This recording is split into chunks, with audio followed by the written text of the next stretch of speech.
Ayun mga tropa pets, si Mami Mocha ay pumasok pala dito. Ayan. Pumasok pala siya dito sa aking manukan at pilit niyang binuksan yung pinto dito.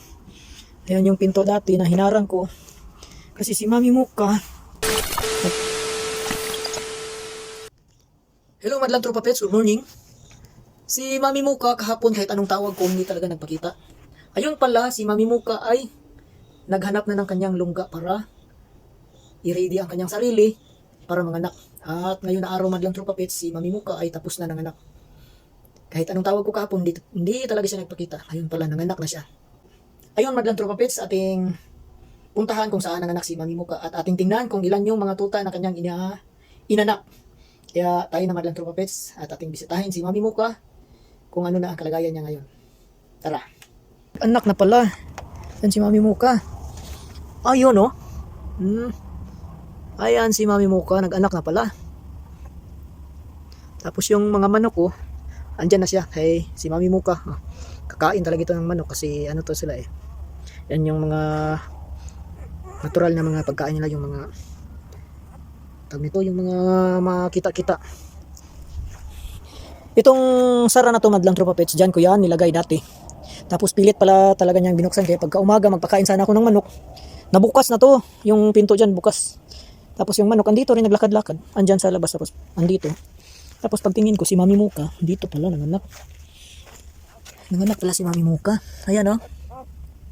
At ang kanyang anak madlang tropa pets, binilang ko na kanina, 7 din, ang dami din. Ayan yung anak ni Mami Mocha oh. Yan si Mami Mocha. Yun.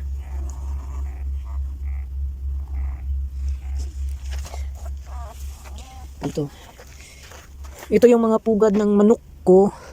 Yan yung itlogan. Dito siya sa ilalim anak. Ayan yung anak ni Mami Mocha.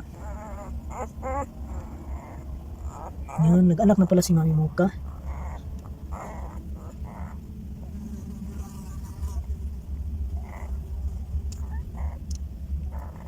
Ayun oh. Diyan siya sa ilalim.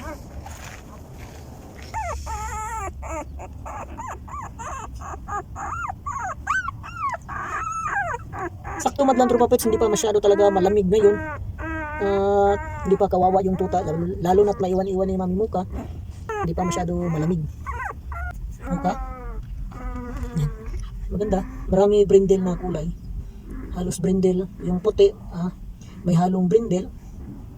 Yung mga brown brindle, halos brindle yung kulay ng anak ni Mami Mocha.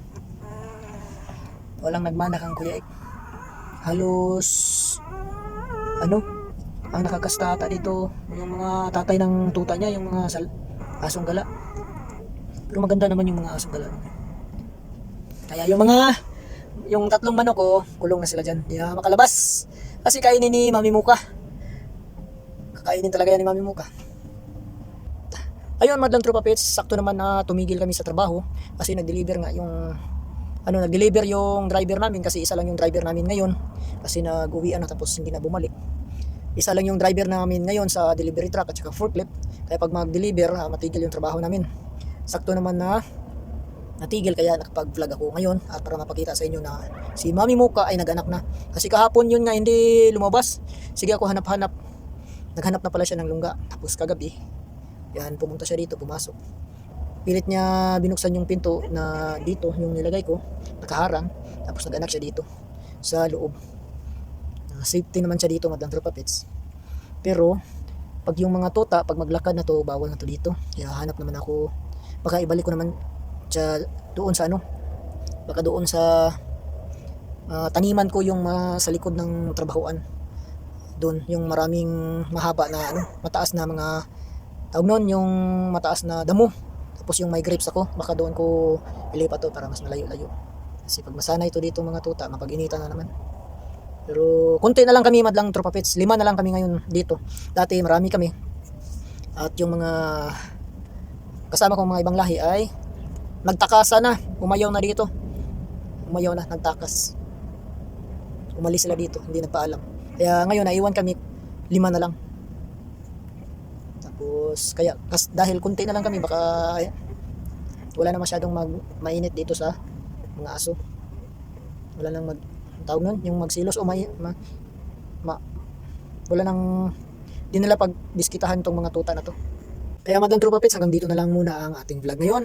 Kasi lulutuan ko pa si Mami Muka ng sabaw para marami ang gatas niya. Hanggang sa susunod nating episode madlang tropa pets, maraming salamat sa inyong suporta. Bye bye.